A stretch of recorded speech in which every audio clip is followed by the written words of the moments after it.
যারা পটল খেতে পছন্দ করেন না তাদের জন্য এই রেসিপিটা বাড়িতে একবার হলেও ট্রাই করবেন। 250 গ্রাম পটলকে আমি ডুমো ডুমো করে কেটে নিয়েছি। এরপর ভালোভাবে ধুয়ে নিয়ে নুন মাখিয়ে 5 মিনিটের জন্য রেখে দেব।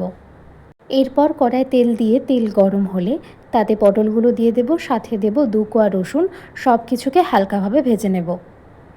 যদি সম্পূর্ণ নিরামিষ পদ্ধতিতে বানাতে চান সেক্ষেত্রে রসুনটা অ্যাভয়েড করে যেতে পারেন।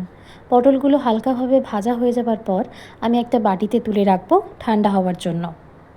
পটলগুলো ঠান্ডা হয়ে গেলে একটা মিক্সিং জারে কাঁচা লঙ্কা আর ভাজা পটলগুলোকে দিয়ে একটা মিহি পেস্ট বানিয়ে নেব। কোনো রকম জলের ব্যবহার না করেই কিন্তু পেস্টটা বানিয়ে নিতে হবে। পেস্ট একদম রেডি, ঠিক এই রকমই হবে মিহি।